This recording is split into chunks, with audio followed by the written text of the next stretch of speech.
All right, so when you log into the website, this is the page that you'll be brought to. So this is the membership dashboard area. This is just a snapshot of all of the information in your system. So it's not the full picture at all. It's just kind of a little glimpse, little synopsis of what's going on. You can definitely look at everything in more detail. The first area that we have is the membership dashboards. And so this is where you can see your different member types. You'll see your database has been divided out and among those different member types. And we can actually click on any of these numbers. If you wanted to see who these FYP member types, those six members, see who they are, you can just click on that number and it's going to take us right to our profile list. And we can do all kinds of fun stuff from here. We're going to come back to this profile list. We probably won't get a chance to do this today, but we'll definitely come back to this and learn all of the cool things that you can do in here. To go back to that home screen that we were just at, we're just going to press our little home icon. Now, the great thing about our membership dashboard is you can actually watch your members move from active members. I don't know what's going on over here. There we go. We can actually watch our active members move through their membership statuses. So once they are no longer active members, they'll move into their grace period, which I think we have set at 2 months. I think that's what it was. And then if they still haven't paid their membership dues, they'll move into the lapse status, which is this first column to the far left. And then, of course, if somebody's lapsed, you're not losing their profile or any other information. They're still in the same member type, just in this lapse column. The only difference is really to the member. They won't be able to log in with their member credentials to access their profile or any of the social community features. They also won't be able to take advantage of any member type pricing. So it's really just the system that's limiting them based on being a lapsed member. It won't be any different for you guys at all. Then we have our new members in the last 90 days. So this is just going to pull any new members that have joined in the last 90 days. So as members or as people take your membership application, they're going to start populating over here. Same thing, you'll be able to click on those numbers. It'll take you right to the profile list. We just kind of separate them out so you can contact them frequently and immediately after they become a member, reiterating their membership benefits and just forming that relationship with them. Any questions on this first kind of top area of dashboards?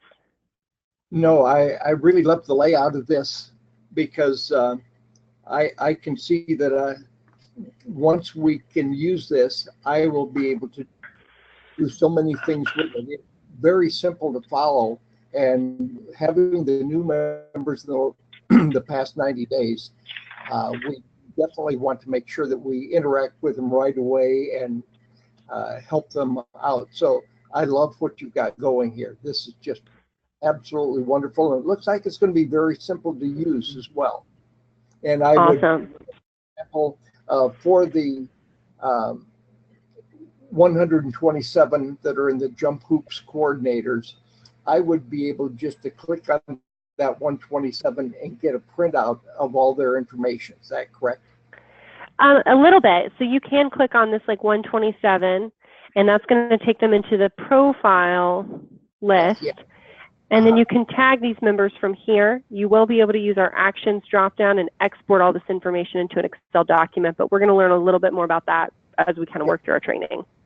I don't want to get ahead of things, but I'm getting excited already. I know, it's exciting. I'm excited about your excitement. I don't know. I think this is my internet's being weird. I don't know. I'll have to look into that. So then we have our event dashboards. These are going to be pulling from the event registration forms. So on every form that we create, so that's going to come much later. That'll be our third training. You'll put an expiration date or the date that the event will be held on for the event form. And that event date will tell the form whether it's a past event or if it's an upcoming event. This dashboard area will show you up to 3 past events, the date they were held on, and how many people attended. Our upcoming expected events are going to show us the 3 upcoming events, the dates that they will be held on, and then the people that have registered so far. Lastly, we have our financial dashboards. So our aged receivables dashboard is going to show us how many outstanding invoices we have by how many days. So this is going to create a big bar graph in here. If all of your invoices are current, you're going to see a big green bar. These other numbers down at the bottom symbolize days. So if your invoices are 1 to 30 days past due, a bar graph will populate. 31 to 60 days past due, 61 to 90, and 91 plus. So once again, this is just giving you a quick glimpse of your aged receivables in the system. You can, of course, pull transaction reports, look at these financials closer, which we're going to be doing a little bit in just a minute. Okay, and this is membership. I don't understand. Is this like invoicing for membership, keeping track of how many we've sent out and how many have paid, or so this is going to be for receivables are these? Yeah, so this is actually, so aged receivables will actually, yes, so this is going to show all aged receivables, all outstanding invoices that you have. So it wouldn't just be membership dues, it would be if people register for an event, if it's a donation, whatever the outstanding invoice may be. Yes, and part of what we do with this, as we were able 2 years ago to move to online registration, it cut down the number of purchase orders I received from approximately 250 purchase orders this fall to down to about 125 right now. And as more people then begin to use this site, and having the credit card possibility for payment here is going to really be helpful.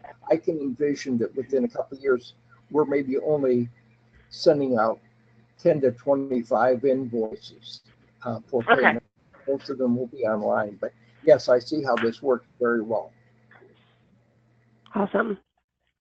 So then the second financial dashboard that we see here will allow us to break out how much money has been brought in by invoice, by revenue account. And so I didn't see any revenue accounts in that account settings document. I know you guys are not using QuickBooks, but I'll still need the chart of accounts you use to keep track of your revenue. Is that something that you guys think you could provide? Yeah, we'll be able to do that. Okay, awesome. So once I have those chart of accounts, and even though you're not in QuickBooks, we still need to tell the money which account it's going into, so you can filter out your money, so it's not just sitting in one big lump sum. You're able to search what money, what percentage of your money is coming from events or membership dues, or like I said, donations or other things like that. And so we'll be able to filter this graph by revenue account. So you'll see your revenue accounts listed in this area. You can apply the filter, and then this bar or line will adjust according to how much money was brought in for that revenue account per month. So it's kind of just another cool little glimpse of your financials. Any questions on any of this here on our homepage?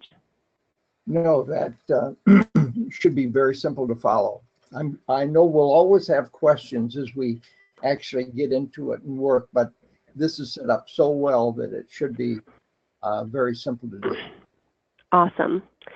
The next item that we're going to look at are the account settings. So to do that, I'm just going to go to settings and account settings.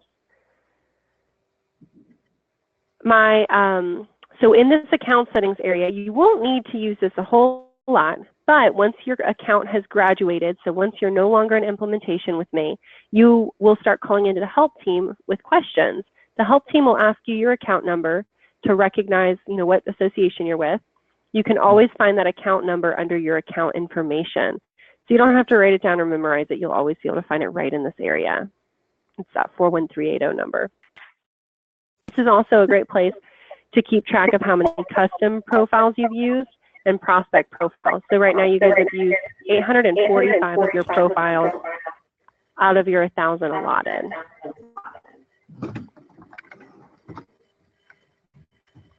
We have you guys in the Central Time Zone. Oh, something's happening with the audio. I know, I hear that too. Can you guys hear me fine now? Yes.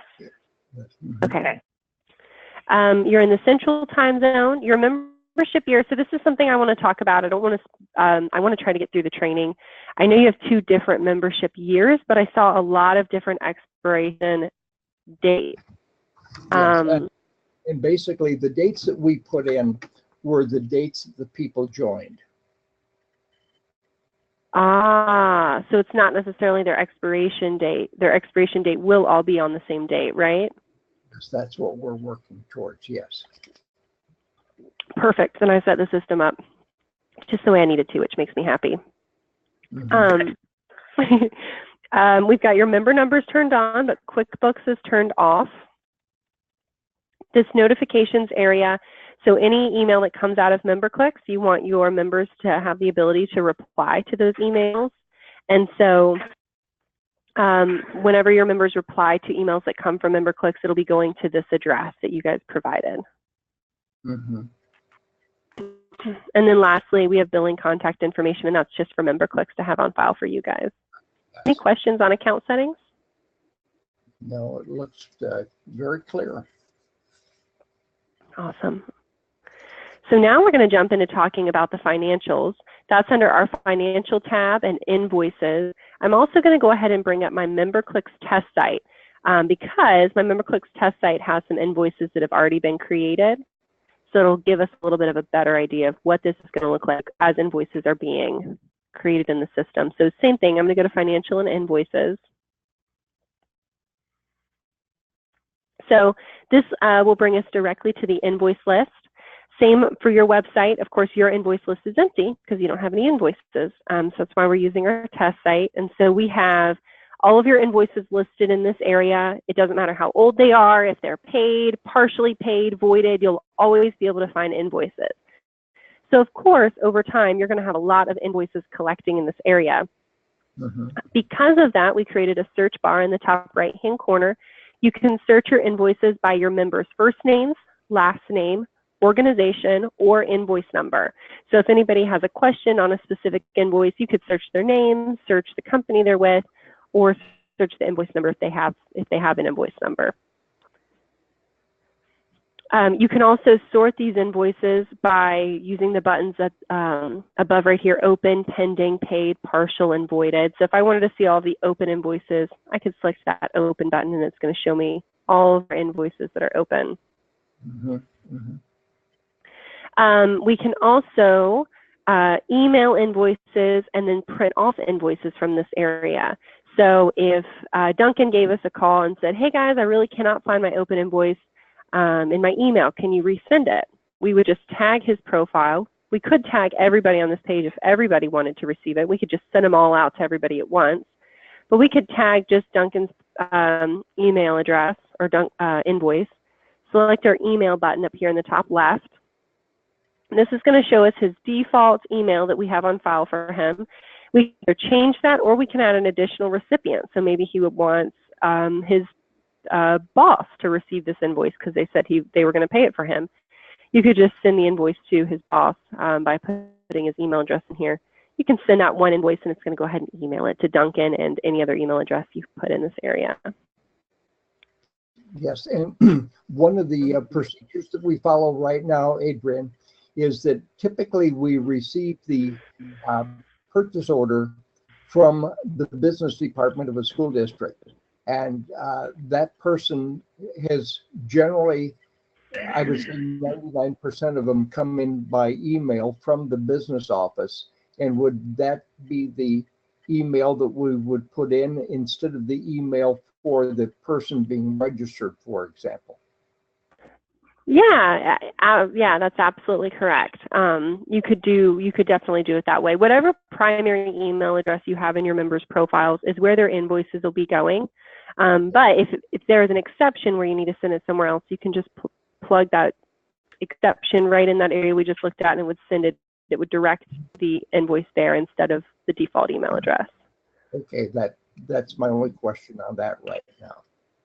Awesome. We can also we can also create a PDF from here. So we can also tag, maybe Duncan wants us to snail mail his invoice. We can tag his invoice, create a PDF, and that's going to allow us to print that off. Yes. We can also click on the invoice number and it's going to take us into the invoice. So this is exactly how y'all's invoices will look. Of course, it'll be your logo in the top right-hand corner, and it'll be your association information over here in the left-hand corner. Right, right. Everything else is pretty much going to look the same. Your members' information will always appear right under your association's information, including their physical address, their company. We have our total amount that they're owing, and then we have a notes section on our invoice. So this notes section, you guys get to determine what goes in this area. I'm going to show you as part of our homework how you can set that up in the system. Mm-hmm. So keep that in mind. Something that I absolutely love, we have a comments area. So anything you add into this comments section, these are internal notes, meaning that only admin, only you guys on the back end will see these notes. The person on the front end, the actual member, will not see this on their invoice. And it'll even put a date as to when the note was created. We can remove that note. You can download the invoice from here. So that means you can download it and print it off.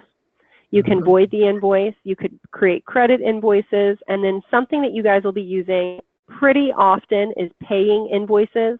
So if you have somebody call y'all's office and says, hey, I keep meaning to pay this open invoice. Can you guys just take my credit card information over the phone?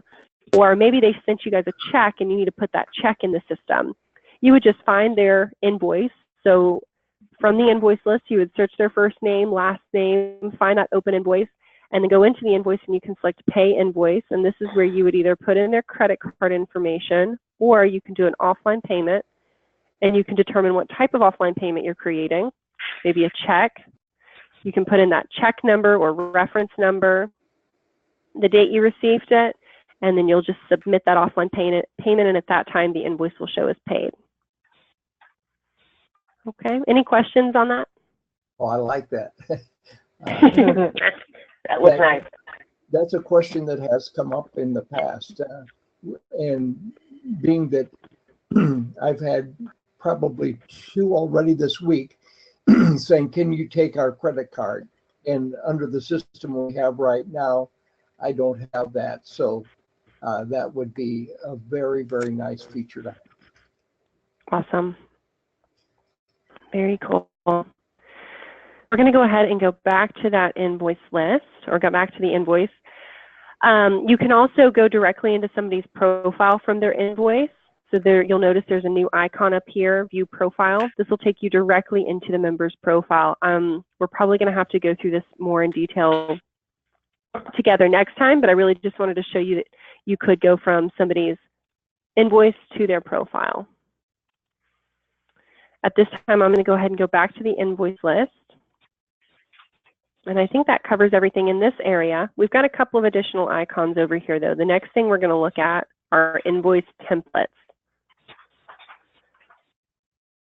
So invoice templates, this is a little bit of a different concept. I'm going to take just a second to explain what these are for.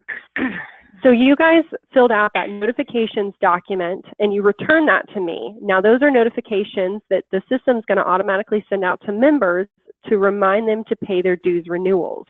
So those emails are going to be going out saying, hey, it's time for you to pay your dues renewals. Please go ahead and do so at this time.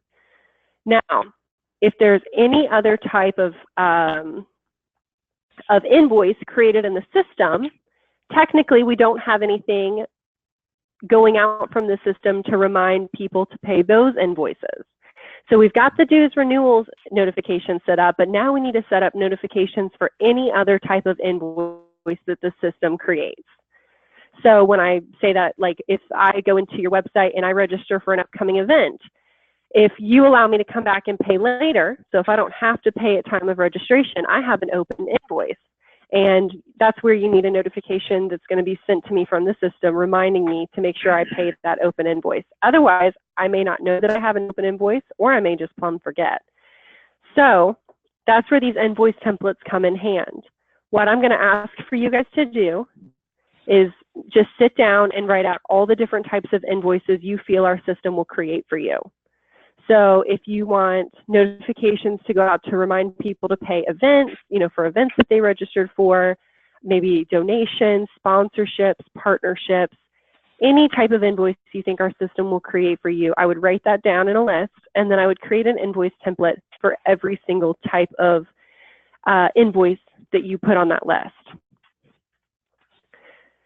So to start off, you're going to create an invoice template. by selecting Create an Invoice Template.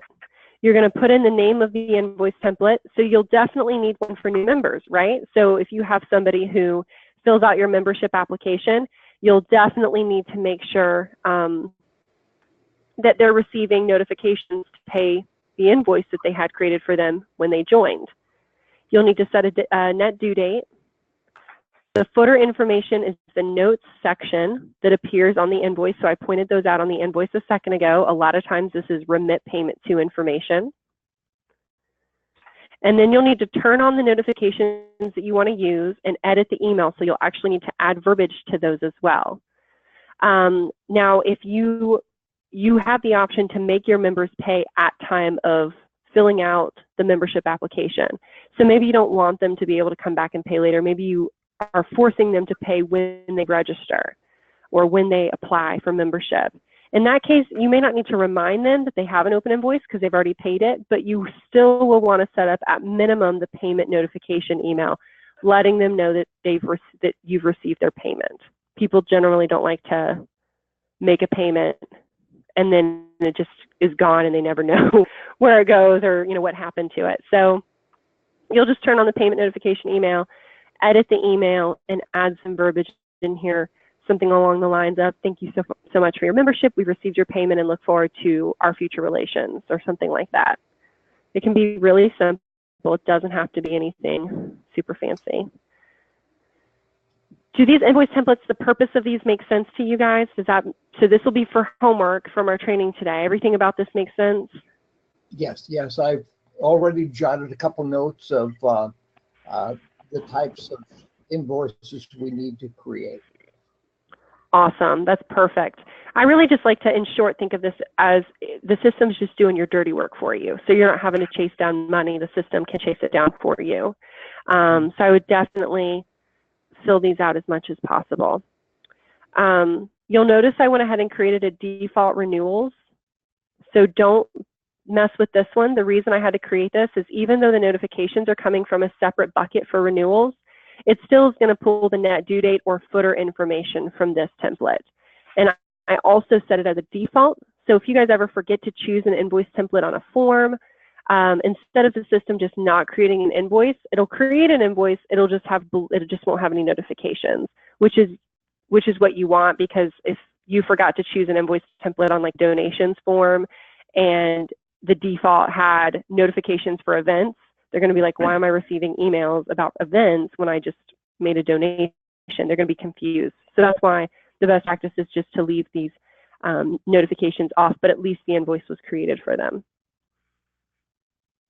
So in short, don't mess with this default renewals. Just worry about creating new ones. And then of course you'll want to go ahead and expand on the new members that I created here. The second piece of homework is going to be your invoice settings. So I just want you guys to come into this third icon of this little gear, put in your organization logo. This is the logo that's going to appear in the top right-hand corner of your invoice. Your association information, so that's what's going to appear on the top left-hand corner of your invoice. And then you can set your invoice number that you want to start on. So when we start creating invoices, do you want to start at 1,000, 5,000, 500?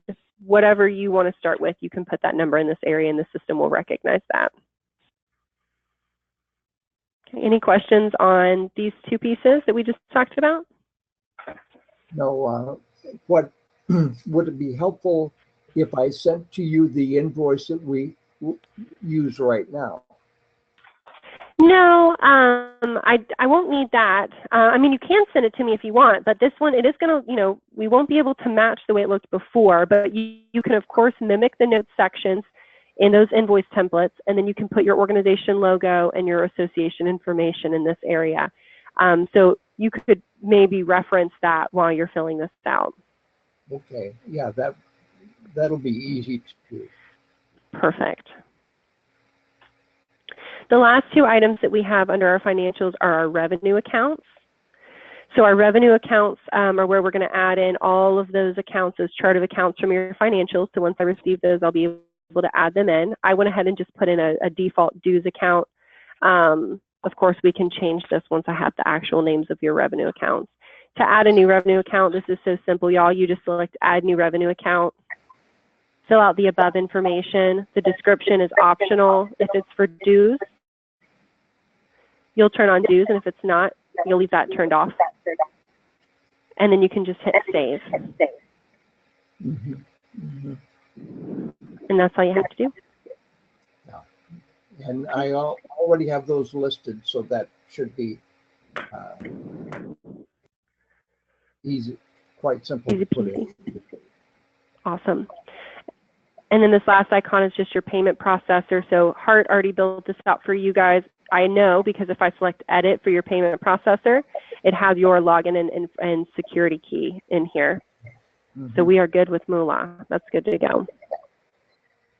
Yay. Any questions on any of these financial pieces? A lot of the questions will happen when we're trying to absolutely. But it's so straightforward that it should be a little bit of trial and error, but I feel comfortable with it, Adrian and Barb. I think this I think it's very great. Yeah. Yeah, I think you go ahead and do what you can to set these homework assignments up, and if you struggle with it or anything, let me know, and I'll see if I can't tweak them a bit. But it does look pretty straightforward. So I do want to go ahead and cover one more item that will be for homework from this training. Are y'all able to hear me okay? I'm getting a little bit of feedback, but if you can hear me, that's all that matters. Yeah, I can hear I'm you. okay now. Yes. So I want you to switch gears for a second. So I know we just got done talking about financials. I want to go ahead and start talking about attributes in our system and how those reflect in members' profiles and how that relates to the homework that the last piece of homework I'm going to assign to you guys today. This is a pretty homework heavy training, so the rest of the trainings will not have anything in comparison to what we're talking about right now, which is why I wanted to go ahead and have this training before I went out of town, because it will take you probably about a week to get this stuff completed, and that's okay. So the next thing we're going to talk about are attributes. So you'll be able to go back and watch this recording, but I'm going to database and then the attributes tab. Now let's talk about what attributes are for just a second. Our attributes are broken up into 3 different types in our system, and an attribute is just a piece of information that you're using to describe your member. So my name is Adrian. My name is an attribute of who I am. It helps describe me. It's in my profile that we have in the system. So that's what we would call an attribute. And our system, we have 3 different types. The first are built-in attributes. So that's what you see on my screen now. Built-in attributes are just those pieces of information that we knew you collected on your members, because our 1,700 plus clients all collect this information on their members, right? So things like first name, last name, organization, physical address, phone number, email address, different items like that. So while we can't delete these, we can't get rid of them. These will always be in our system. We can kind of customize these to fit your members a little bit.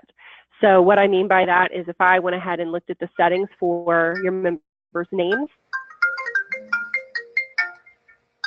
I can turn on that we're using prefixes, maybe turn on that we're using middle names, or turn on that we're using suffixes, meaning you've collected these pieces of information. Now you guys have not collected any of these pieces of information, so I went ahead and just turned them off. I don't need them.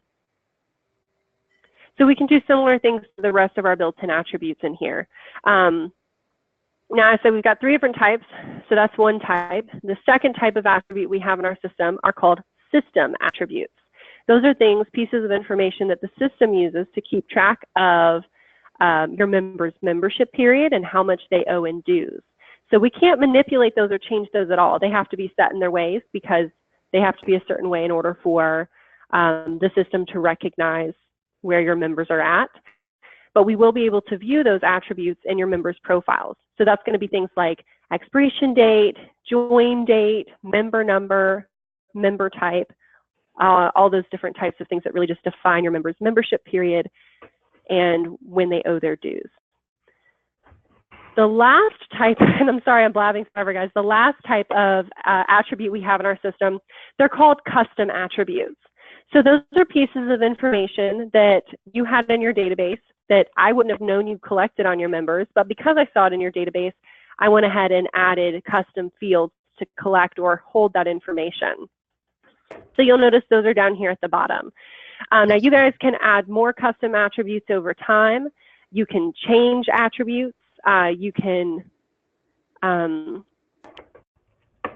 edit attributes. So right now you just have district, the JH coordinator is probably what that is, SWC, and teaching level. Right. So no, go ahead. Yeah, this is I'm sorry. Go ahead, Tom. Well, it's just very clear the way it's set up, and I cannot see that we would be changing this. We did modify it a couple of years ago, so we're comfortable with where we are with these custom attributes right now. That might change too. Perfect. Well, I have if a it ever question. needed. Can I ask a Yes, question? ma'am. This is Mary. Yeah. I came in late, but this might be for Tom. Some people don't know what district they're in. How do they fill that out? Is there going to be like a reference that they can click on? Or? Initially, we put in every county in the state, and then so Tom, that's how we did it the first time. Adrian's got to have a different way of doing it. Okay. Yeah, Barb and I actually talked about this together, and probably what we're going to end up doing is we can make a little PDF of all the counties and how they relate to districts, or if you want to do it by zip code or however you we can make like a legend, and then we can save that PDF on our membership application, or well, probably our event. I'm sorry, the membership application would be the most beneficial, and then when your members are taking the membership application, if they don't know what district they're in, they can just look at that chart and kind of find that zip code or county or whatever the code may be, and they can follow it over to their district. So then they'll know what to put in. It's all by county. And Mary, the way that it works currently is that they just have to select their county, and then it automatically sets them in their district. Okay. But that's not how it's going to be done in this system. No. This system, they're going to have to manually look it up themselves. It'll be there. The information will be there, but there is a human error factor that could happen. Then when they're searching for their district, they would just click and it would automatically go to this PDF document. Is that correct? There'd be like a little thing that says "View Legend" here, and they would have to click that to bring it up, or however we want to word that. Yeah, that most people are very well aware of it, but for the new members, they are not. And so that would work. Sure. Okay. We can brainstorm that a little bit more as well, but that's just kind of what I've seen my other associations do in those situations. Awesome. So in regards to the attributes, and we are going to start on content in just a second, but just to finish up this last little piece of homework, because of these built-in system and custom attributes, and then in regards to the social community, your members have the ability to edit their own profiles, so they can go in and update their personal information, which is awesome. But there may be some fields you don't want them to update without telling you. There may be some fields you don't want them to see at all.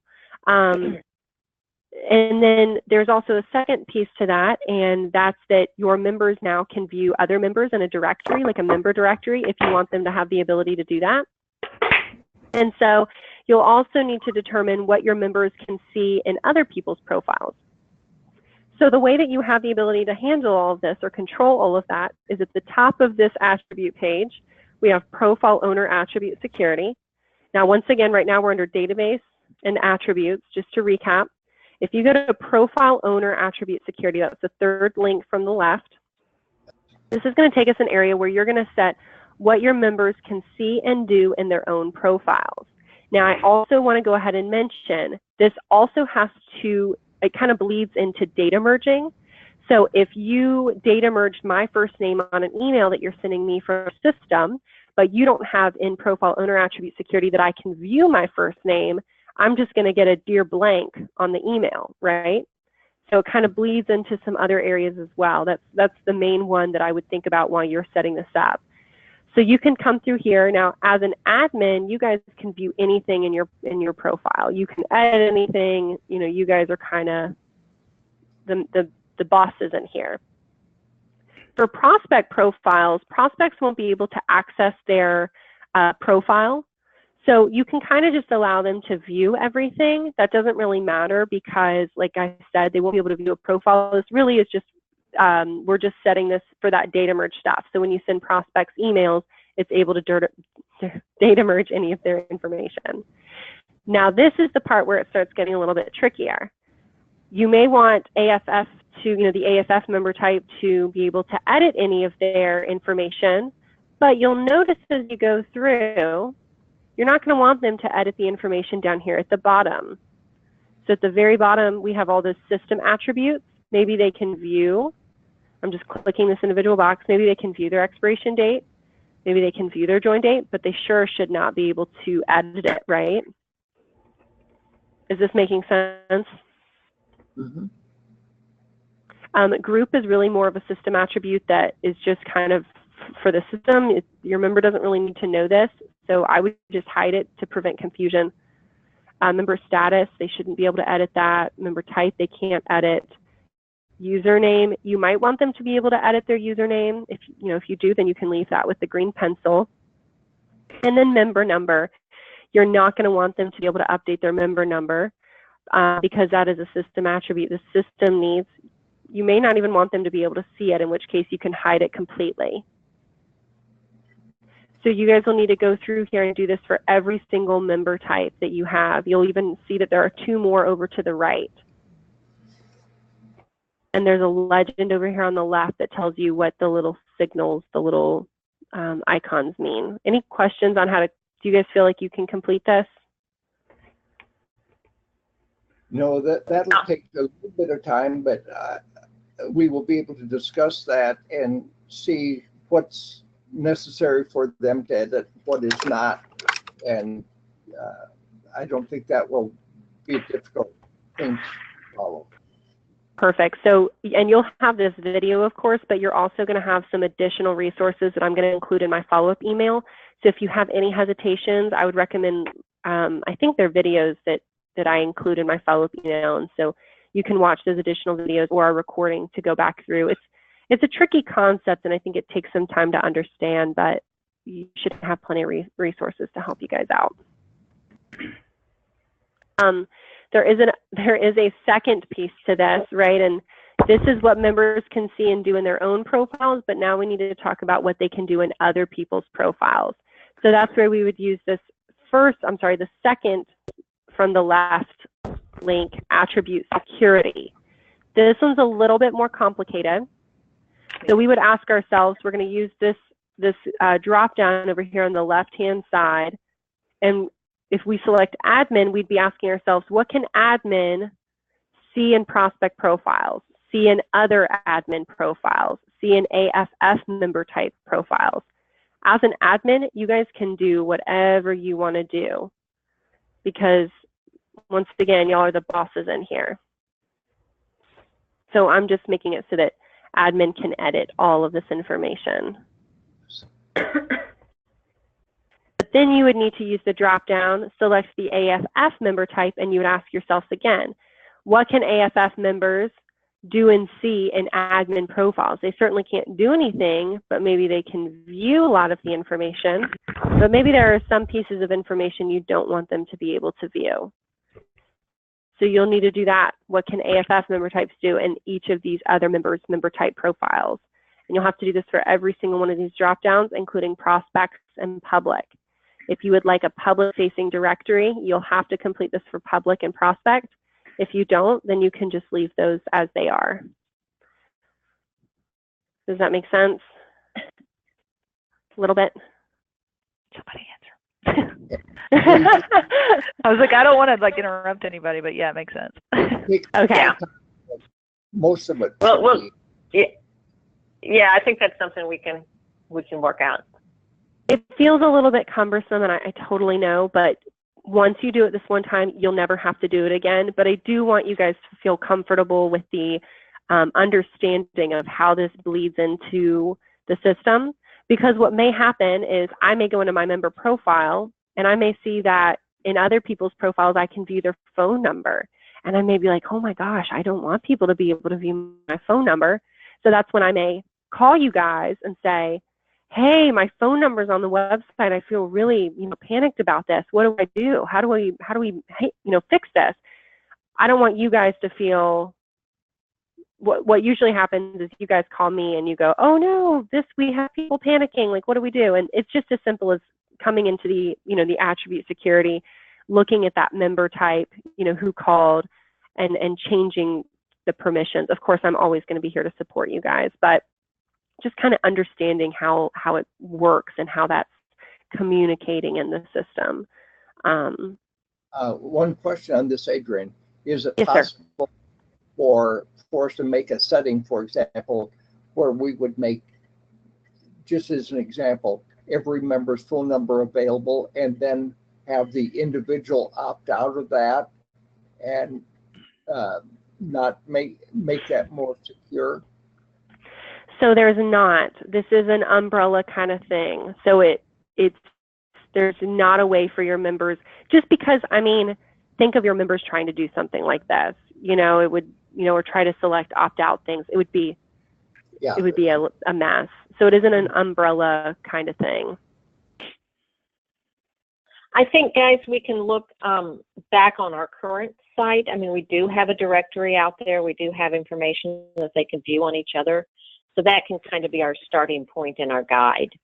That sounds very good. Yes. So far, no one has complained about having their email in the private membership only areas. And, I think it's more the public facing side that people have problems with. Well, and if we don't turn that on, then we're good. Maybe that's one of the items that has to be on the membership application, that as a member, your such and such information will be made available to all other members so that they're aware of that. Do you think that's smart? It's already there. Anybody who complains about it, that's actually a member benefit, is to be able to network among your peers. That's one of the benefits of having what we have. And so right. I've not heard a question from anybody, and I'm not sure that many have gone into to use that whatsoever. But again, it probably will be good to make a note on there, just saying your member information is available to all other members. Yeah. Awesome. Okay, cool. So I'm going to stop here for our database training. I feel like this is a good start, and I feel like it's probably information already. I know we want to get to our content training. Do you guys mind if I take a quick 2-minute restroom break, and then we can presume with the content training? Got to deal with what we have to deal with. Sure. Okay, I'll be right back, guys. Thanks so much. Mary, it'd be interesting to get your response to this point. This should be something that will be pretty easy to work with, won't it? I think so, yeah. It's really hard to tell until you get into it and start messing with it yourself. Guys, I'm going to step away too. I'll be right back. Okay. But when somebody's telling you, you forget so quickly, but you have to get into it and do it yourself to remember it. At least for me. So how you doing? I'm doing very well. I'm enjoying this, Yep. This is I'm just trying to think of all the possibilities that we can use with this, and this can be one of the issues for everybody to deal with. How can we have more engagement? And as we're talking about restructuring again, although we've just gone through this talk, that maybe the RA is just not functioning, and it has so many people that we're thinking of having those committees. And you probably saw the email that I sent a couple weeks ago that I see 2 important committees. One would be member engagement.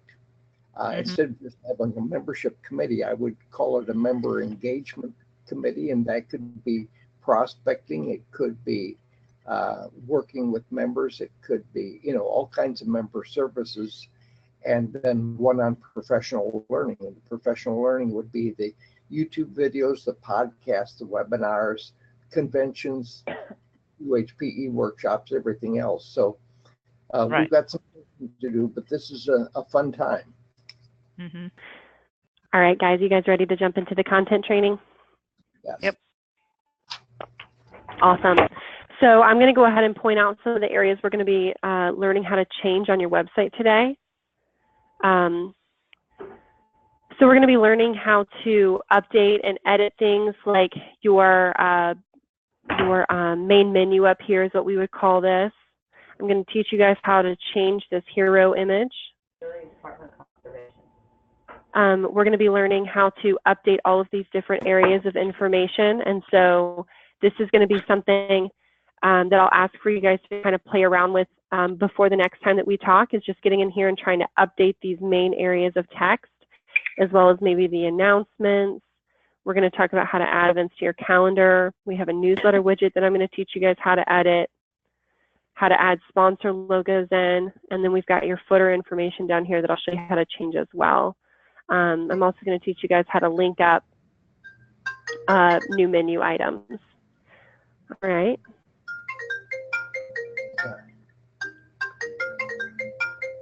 Okay, why is that banner so hideous? It's the right text. What's wrong with the banner? Well, it's just humongous. Technically, this is the size that it is, I think, the size that it should be. We do have white space on the side of our, it does feel a little big. It feels really big. Oh, well, I can work on that. So I'm sure I can change it. You might want to, I know that the image is like 2000, and then the second dimension is just really up to you guys, but what you might want to do is put kind of like the images inside this banner, maybe a little bit further on the inside, so that you can be more zoomed in on the page and the text isn't running over. That would be my suggestion. Yeah. Okay, I'll take care of it. Okay. Awesome. You go, Barb. Yeah. So the first thing that we're going to learn how to use today is the Media Manager. So our Media Manager is an in-house file store where you'll be able to access documents and images, and you'll be able to save them in MemberClicks. So the reason this is so important is if you want to add an image to an article, like to a page of content, or if you wanted to update that banner, that hero image, you would do it in the Media Manager. You'll always have to save documents that you want to create internal links to, or save images that you want to add to your, like I said, pages of content. You'll need to add them in one of these folders. So if you wanted to add a new image or a new document, it's as easy as selecting the folder that you want to add it into, using this upload button down here at the bottom. This is going to bring up your computer files, and then we can just select our the document that we want to add in. So I could add in the Go Live checklist, for example. And so now that's been added, and we could create that as an internal link somewhere in the system. You can also create additional folders. So if you want some extra organization in here, you may want to, like for your images, you may want a folder just for sponsors or sponsor logos. You could just create that folder, and now you have a second folder, a sub kind of folder of the images where you can organize some of your some of the images that you're throwing in here. When you create new folders, just make sure there are no spaces or special characters. So you'll notice I used an underscore when I created this folder. Now the site is where your logo is held. This site folder has to remain just as it is, because your logo on your website is pulling from the logo that we have in the folder, and then your hero image is pulling from this folder as well. If you guys ever want to change your hero image, all you have to do is upload the hero image that you want as the new image on your website or the new banner image. As long as it's called hero.jpg, and it's in the site folder, the system will recognize that and will pull it into the front end of the website. So you would X this one out, save a new image with hero.jpg, upload it in here. It may take about 10 minutes for the system to recognize the change. You may have to clear your cache, but that's how you'll change that banner image. So it's actually pretty easy. Any questions on the Media Manager? And I can do the same thing with the logo? I'm going to ask that you do not do that with the logo. We will take care of that for you. Okay, I'll send you the one I want.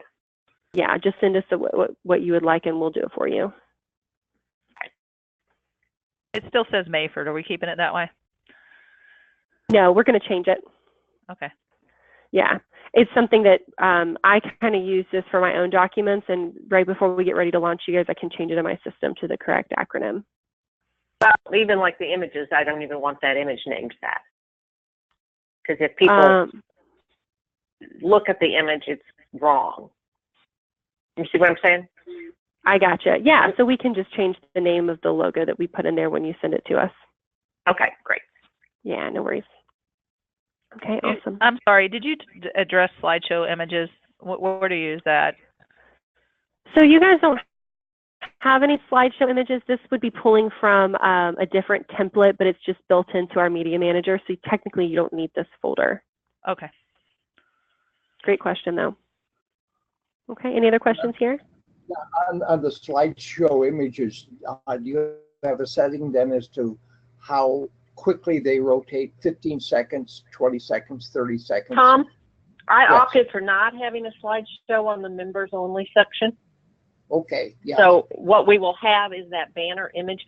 We just don't have enough images to make a slideshow functional. Yes. Okay. So, Anyway, we will be able to update that image that currently says convention, and we can take that to, you know, whatever your theme is or whatever we want to do in there, but we will only have the one image. Okay, that no problem with that. Okay, great. Awesome. And just to answer your question, Tom, yes, if you were using a slideshow, we actually could change in our code how quickly those images changed. It's not something that you guys would have the ability to do, but we can do that. So if that's ever something you guys add down the road, you can keep that in the back of your head. Thank you. Of course. Cool. Any other questions on the Media Manager? All right, let's move on to our widgets. So widgets are what allows our website to be responsive. So when we're looking at your website, if we're looking at your site on a cell phone, you'll notice that we still have access to all of these pieces of information. These items are just stacking, right? All those widgets that were on the right-hand side are now stacked on top of each other. And so that's why we use widgets, and we would not just have like pages of content specifically for the front page, because like I said, on a tablet or a cell phone, the site still looks really neat, clean, and is easy to use. So, Why isn't the banner image responding correctly? So the banner image image isn't going to get teeny tiny. It's actually just going to find a small portion of the banner image and zoom in on it. You guys can fix that. That's just how the responsive template works. So we can't make it go teeny tiny small. It'll always just center in on. Maybe I need to talk to one of your programmers or something, because that's just wrong. I can definitely talk to my designer and see if there's anything we can do, but I've had that question before, and from what I understand, that there's nothing we can do about the hero I do image. it every day. Oh, okay. Well, yeah, so I'll definitely see if that's something that we can change in our code. I think that we can also, worst case scenario, take the banner image off of the mobile version. So if I went to the website on a cell phone, it just wouldn't be there. I think that is, I feel like I've done that for associations in the past. So I think that is something we could do if we couldn't get it so that the image just got teeny tiny. Yeah, we've had such positive comments on the responsive design. That was one of the first things that people noticed when they were using their tablets or phones and things like that. And they were so pleased to see that they could have all of it set up that way.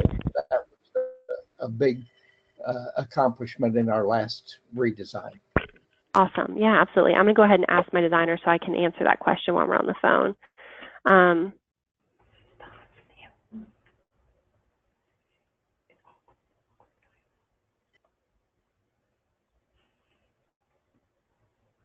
Okay, so maybe I'll get something back before we get off the phone together. So under the website, so I'm at widgets right now. We're going to go ahead and look at each of these different types of widgets. The first thing that we're looking at is the member landing page, My Name Is. And so this is going to be pulling on your member landing page. And so this, when they log in, this is what they're going to see. And this will data merge in their contact name, their organization name, and their member type. So you guys can change these data merge fields if you want to. You can just select the field that you no longer want there, and you can use the merge data tool at the bottom of our editor. And you can select a different merge data tool to add into this area. Okay.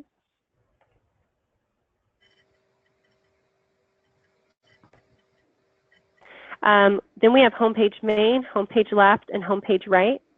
So these three areas are actually pulling into, this is the homepage main. So if you wanted to edit this text, which, like I said, I would love for you guys to go ahead and get this, kind of completed before the next time we talk. You can update this homepage main text in this area. Homepage left is this area, and then homepage right is going to be this right column over here. So to update any of this text, you would just find maybe you want to update the homepage main. You'll dive into this and go ahead and change this text, and you'll just type in here. I'm going to teach you guys more on how to use our editor as we move through this training today, but it's really a simple. It's like typing in a Word document. It's really simple to use.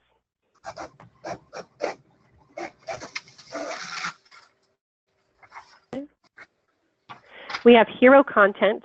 So we do not have any hero content over your hero image right now because your hero image obviously already has words on it.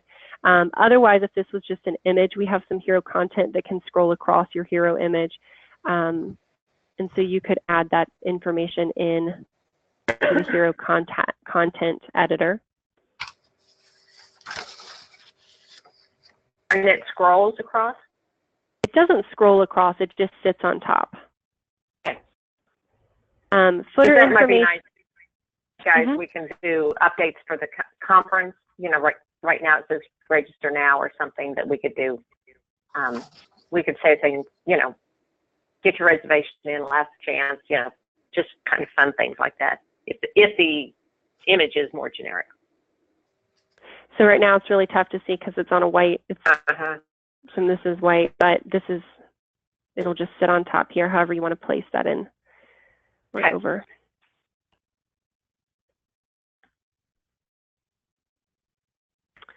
I can do that. Okay. Then we have footer info. So that's just going to be where your information is pulling in at the very bottom of the website. So if you wanted to add an address or anything else like that, you could do that, in this area. So that's all the way down here at the bottom. There we go. Custom login page content, lower half and top half. So when your members get ready to log in, and I'm going to show you in a different website because I don't want to log myself out of your site right now, but just to show you, when your members get ready to log in, they're going to be brought to a page that looks just like this, and you have the ability to add text above this login section or below this login section. Traditionally, I see this area left as is, but if you wanted to add text above or below, you could do so in the custom login page content lower half and custom login page content top half widgets. So I would just select the top half, and we can put that text in there. You would hit save or apply, and that's going to apply that information on that page. The only time I saw this being used is when somebody said something along the lines of like, not a member, join now, and they linked it to their membership application to become a member of our association, which is kind of clever, a clever place for additional advertising. Then we have announcements and newsletters. So these are both widgets. Once again, These ones are located over here on the right-hand side. So we have announcements. To update this text, you would use the announcements widget. To update the newsletter text, you would use the newsletter widget. Upcoming events pulls from your calendar. So I'm going to show you how to create a calendar event together in just a bit. Now, and we can add additional widgets and delete widgets as we want, is that correct? Not a, sort of, kind of. We would have to, so if a widget is already here and you decided like you don't want to use the newsletter widget anymore, you could just unpublish it, which would take it off of your home page. If you wanted to add a widget that's not here already, you would have to contact our designers to do that for you. Now, are we paying additional fees for that, or is that all part of the package? Is what all part of the package? Like calling to make design edits? Yes. So it depends. Like you get one free round of design edits with me. And then moving forward, sometimes there may be some fees. I've never been in a situation, and I mean, just from a professional standpoint of view, I have to say, yes, at some point there may be some fees if you guys are making an excessive amount of changes, or if you're, if you were having our designer make changes for you guys all the time, then we would have to start charging. But typically, like low key, easy changes that takes a second, every once in a while is something we usually just can do for you guys. If there were additional fees, I want to say it's like $100 an hour or like $50 for 30 minutes. But that would be like if we wanted to change the template one day, that would be where we might change, might have a fee or something. But like I said, I've never seen my designer do that. Okay. He did tell me that hero image, he says that we cannot make it so that the whole hero image becomes small, because the width of the image is much smaller on mobile than the desktop. So that's why. Is there a way I can like send him some CSS? I mean, there's really no reason for this.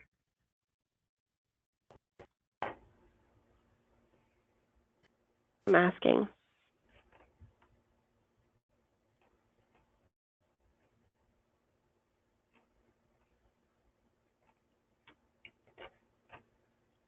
I don't mean to waste everybody's time with this, but I just don't find this solution acceptable.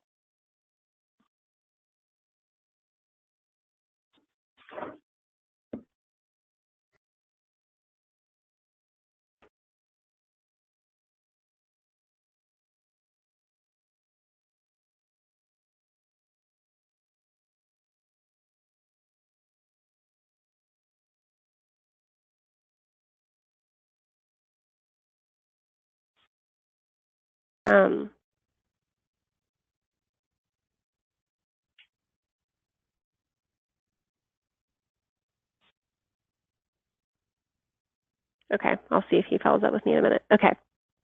Okay. Awesome. Okay, so that's everything on widgets. Any additional questions here? Nope, I'm good. Awesome. So now we're going to go ahead and start creating pages of content, and then I'm going to show you guys how to link these up to the main menu. There are a lot of steps involved in this process, but once you do it a couple times, it's really easy peasy. It's just a lot of clicks. So the first thing we need to do when we want to create a new page of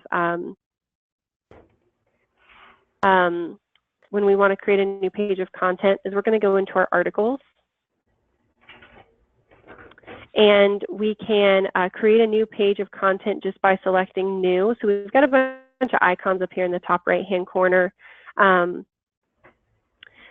only ones that you're really going to be using, you may want to copy, so you could tag one of these pages of content and copy it. Maybe you have you want to have a page that has a lot of similar content, just a couple of changes, then you can do that. You can also publish and unpublish using the publish and unpublish icons. To me, it's easier just to select the green published. If you double click it, it'll unpublish. If you double click the unpublished, it'll republish it. So we can go ahead and create so then you can also move to trash. You can view your trash. If you accidentally deleted something, you can always go back and review it and restore it. And then once again, to create a new article, we're just going to select new. In creating our article, we would title it. So we're just going to create this as a test. I'll call this members only. our alias is going to auto-populate. So the alias is what comes after the / in your URL to create a direct link to this page of content. So if we went to your acronym.memberclicks.net / members-only, that would take us to this page of content that we're creating now. You're going to see this alias in the menu as well as forms, which you can use to create direct links to the menu items or forms, of course. I'm going to go ahead and copy and paste the title of my article into what we call our WYSIWYG editor, which stands for what you see is what you get, which is definitely true. We can do a couple of things in here. So you'll notice a lot of these items are really similar to working in like a Word document, which is honestly what I have the most experience in working in for design. So I don't have a whole lot of design experience, but I definitely can understand and use our editor. If I highlight our text, we can, of course, bold, italicize, underline. We can use strike-throughs or these different alignment features. We can also get fancy with different text types, different font sizes. We can color our font different colors, and we can highlight our font. Best practice, and my biggest suggestion is not using any of these custom items. The reason why is because we've created some pre-formatted fonts for you guys in here. I would suggest using these for 2 reasons. One, consistency throughout your website. It's easiest to just use these to create consistency. But for 2, if you guys wanted to change the colors, if you go through a rebranding and you wanted those new colors to reflect on your site, you could send them to us. We will update these heading font colors. And anywhere that you use these formatted fonts, they're going to automatically update to the colors that we updated them to. So it's going to be an automatic change on the website. You're not going to have to go back through every single article and change the fonts and the colors to match maybe your rebranding or the new style of your site. So that would be my biggest suggestion in using these formatted fonts and not using any of these other components. A couple of other things that are going to be a little bit unique to MemberClicks, adding images. So I mentioned earlier that you need to save the image in the Media Manager, and then you can access the Media Manager from these pages of content to bring the images or documents into this article. So to do that, we would want to place our cursor wherever we want the image to populate. We're going to come to the bottom of our editor and select this image button.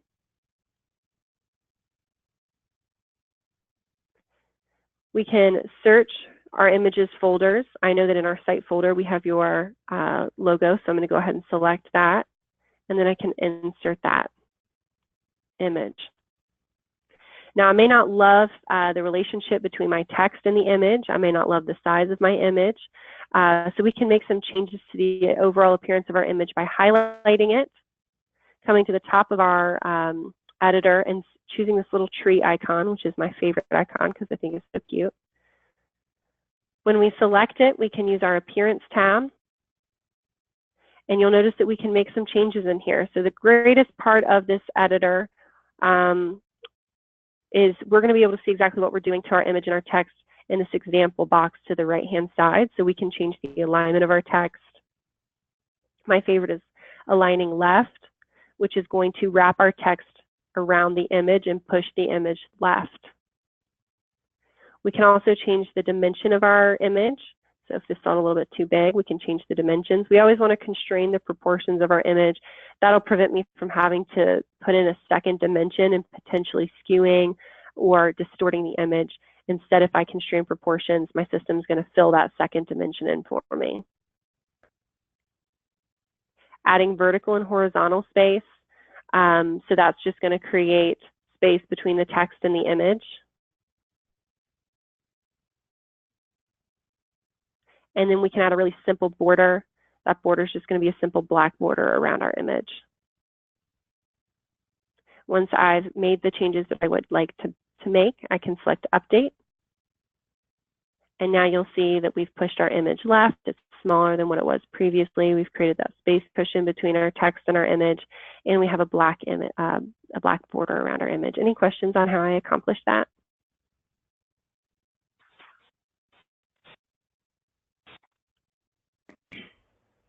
Now, I think Mary and I are pretty comfortable with this kind of system, aren't we, Mary? Yeah, I think I'm getting it. No problem. Yeah. Okay, awesome. Two other things that are definitely unique to MemberClicks is adding internal links and external links. So to add an internal link, we just want to highlight the text that we want to link up. We're going to come to the bottom of our editor and choose the Site Links button down here. Now this is going to bring up kind of another example of a mini media manager, but this will allow us to access other articles, any of our community features, any of our menu items, any forms, any directory searches, files, so we can search through those documents and link up to any documents you have saved in here, any events which are going to be pulling from your event calendar. I'm going to go ahead and link to our event calendar, and I know that's under our community tab, and I'm just going to insert that link. External links are a little bit different. Instead of coming to the bottom of our editor, we're just going to go to the top of our editor and choose this teeny tiny little link up here. Selecting this will allow us to put in our URL. So I can just link back to your home page. I would typically recommend changing the target. So instead of having this open up in the same window, I would have it open up in a new window since you're navigating your member away from the website. And then we can insert. Now to look super extra fancy in our site, anytime you have an internal or external link linked up in the system, if you go back to the formatted fonts and choose heading 6, which is the last one, it'll create a button within the site. Okay. Any questions on how we added internal or external links? Awesome. The only other thing that I wanted to point out in here is the HTML editor. So this sounds like it might be something you guys are using. You can edit any of our HTML. So if you have some templates or pages that you've created in the past, you can copy and paste that. You can also undo, which is one of my favorite things. And then of course we have a spell check, but in order to use our spell check, it's not automatic. You'll have to highlight the text that you wish to apply the spell check to and then select the spell check. A lot of these items that you see through here are going to be for tables. I always just add a disclaimer and say I don't recommend using tables on our website because our website is so responsive and it does look so good on a cell phone or tablet. Adding in a table is going to take away from the responsiveness of that page, and you end up having to scroll through the table, which to me just creates a difficult experience for the user. So I would recommend not using any of these table pieces. After we've completed the article that we want to create, we would always need to set up our group access. So that's going to determine who gets to see this article. Is it for members only? Are prospect and public allowed to see it? Once you've determined that, in this case, I'm creating members only articles, so I'm only going to allow our member types to see it. At that point, we can either apply or save. Applying is going to keep us on this page, but we'll make the changes reflect on the front end. Saving is going to save the changes on the front end and then also take us back to the article manager. So that was creating a page of content. Any questions on that? Nope. Awesome. At this point, we're going to go ahead and link that page of content to our menu. So to do so, instead of working under articles, we're going to work under our menu items submenu.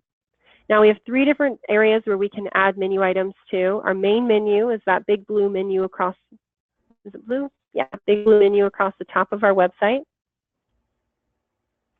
The social network menu is going to be at the very bottom of the website. It's going to be these pieces down here, Facebook and Twitter icon. And then we have a member menu. We're going to look more at the member menu when we get to the talking about the member landing page. You can edit the member menu just as you can edit the main menu. That's going to be a menu that shows up on the member landing page underneath that name tag widget that we looked at today. I'm going to go ahead and make changes to the main menu. So when we get to this area, we're going to ask ourselves, what are we making a change to? We're going to make the change to the main menu. So this gives us an outline of our menu structure that's created on the site so far. To create, and we have the same icons up here, so to create a new menu item, just as we created a new article, we're going to use our plus sign. At this point, we need to determine what we're linking our menu item to. So when they click on that menu item button, where are they going to? They could go directly to an external link, directly to any of the forms, directly to any of our pages of content. So what we just created was a single article. You will not be using any of these other types of article content pages, only single articles. So this will be the most common item that you link to. Of course, our community features, we could link directly to any of those or any of our database features. I'm going to go ahead and select single article. I'm going to title, so this is the name that will appear on the button on the main menu. Our alias populates again. If I wanted this item to be a part of that main menu up there in the blue bar, I'm going to highlight top. If I wanted this to be a sub-menu, we could actually highlight any of the main menu items in this area, and it would create a sub-menu of that main menu item. We do have the ability to do that for tertiary menus as well. So creating a tertiary menu, you would just highlight the sub-menu that you would want your item to be a tertiary menu of. At this point, I'm going to go ahead and highlight top to make this another main menu item. We want the main menu item published. I'm going to go ahead and keep it in the same navigation browser. We want to set the group access. And then we actually need to determine when they click on that button, we know it says members only, we know it's going to a single article, but what single article is it going to? So I'm going to go ahead and select the members only article that we just created. And we're going to save. If I navigate back to our home page and we refresh, now we've got our members only menu item, and when I click on that, you'll see the example page that we just created together. Any questions on that process? I know it's a lot of clicks, but it's not too bad, and once you do it a few times, it'll become pretty natural. Any questions? No, but I got one thing. I have a class coming in 3 minutes, so I might just hang up when it's time. Okay? Okay. That's definitely fine. We'll have this on recording, so we'll share it with you. Okay, great. Thanks. Thanks, Mary. Thank you, Tom. Thanks, Mary. Thanks. So there's only one other thing that I wanted to look at today, and that's going to be our calendar. Just to review everything that's under the website tab, because a lot of my associations ask. We've talked about articles. You do not need to worry about categories. This has to do with overall website permissions that we're going to take care of. You do not need to work under front page, so you'll never need the front page submenu. We've talked about our media manager.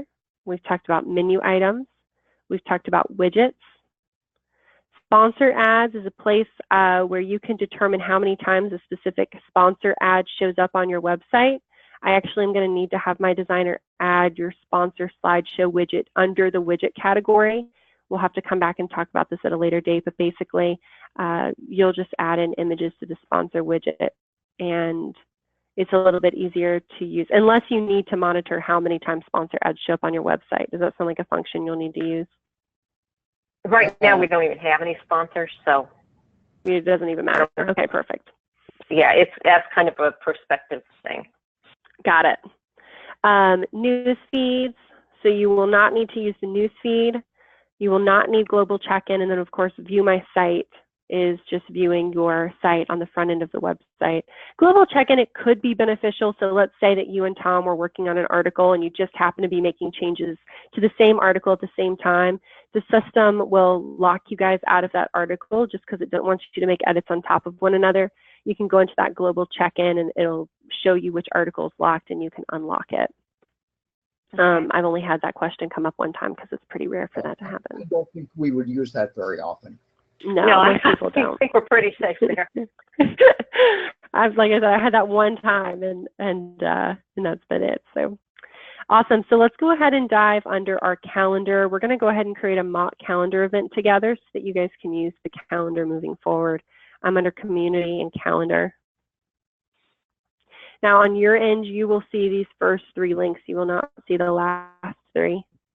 So you're going to see manage events, manage categories, and manage locations. I like to start from right and work my way left in this instance. So the first thing we want to do is manage locations. This is going to allow your event to link to like a Google map. So your members can click on that map and get directions to wherever the event is being held. If your event is not being held at a specific location, maybe it's online, you don't have to link it to a location. But this is just beneficial if it is at a specific location. So I'm going to go ahead and add a new location. These are not specific to events. These could be used for different events. So we want to keep this generic. So we're just going to create a example together. So I'm going to call the name of the location example. And I'm just going to fill in information for where I am, just to show you. So once you've added in the location address, you'll notice right now we're still located in Atlanta, so this is where our office is. In order for the correct location to reflect on the map, you would need to select Find Address. And now you'll notice that our map has moved. So without selecting Find Address, all of your members are going to be trying to get to Atlanta. Okay. Did you have a question? No, I'm good. Awesome. In the description, you can add a description about the location. So maybe it's at a hotel and it's always in the ballroom. You can go ahead and put that information in this description area. But remember, you don't want to put a description about the event here because you could use this location for multiple events. Once the location's been added, we're going to select Save. And now we're ready to manage our categories. Our categories is what color codes our map. By default, we just have a black color coding of just general events. You guys are going to want to make this a little bit more specific to your association. So we can add a new category. Maybe it is board meetings. You can choose a color. And then you can save. You can also add in custom hex value numbers down here if you have custom colors that you want to use. So now we've created a new category. We always need to make sure we publish this category, otherwise it will not be available on the front end of the site. So it'll be there on the back end, it's just not published. I have a lot of my associations who promote classes or maybe different events, and they can create them all on the calendar, but they won't publish it until it's time to release that information. And that way they're able to do some of the work early on, which is always a good idea. Lastly, we can manage our events. So this is where we're actually going to create the event together. Same thing, we're going to use our plus sign to create a new event. We can name our event. Whoops. We'll choose our category, which will color code our event. We can choose our start date. So maybe it's going to start tomorrow. The start time. We can have no specific end time or set an end time. We can make our event repeat if we want to. We can add event description.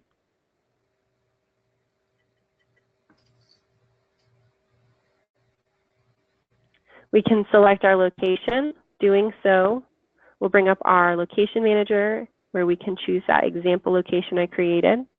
There's contact information you can put in at the bottom, and then lastly, you want to set those permissions. So this is going to determine who gets to see this event. So if it's only for your members, once again, you can uncheck prospect and public, or maybe it's only for a certain type of member. You could just check that specific type of member.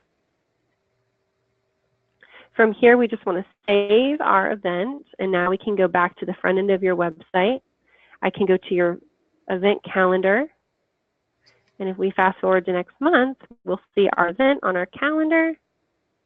It'll give us a little preview when we hover over the event. If we click into the event, we'll actually be able to see all of the information that we added, including our map.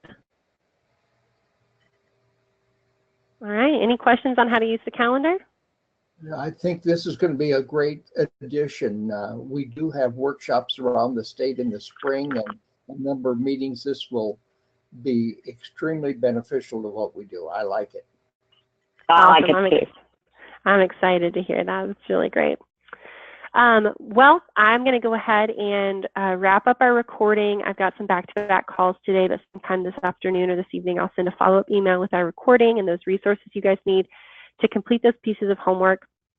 My designer said that you could send some CSS if you wanted us to look at it. He says that it's not a best practice because it'll make the image really small on the website. Like it won't be able to maintain that full 2000 by. I don't think he understands the concept, so I'll type up some stuff and send it to you. Yeah, and I'll definitely forward it to him, and I'll let you know what he has to say. And if we can accomplish that, that'd be great if we could. And other than that, that is all I've got today, guys. Well, thank you, All right. Adrian. And you can see how fortunate I am to have Barb behind us, and Mary is really into this. She understands it completely. So I'm thrilled to have these two people backing us up. Absolutely. It's good to have a great team. Absolutely. Well, you guys are wonderful to hang out with today. I really appreciate your time. Just to reiterate, I'll be gone. Go ahead.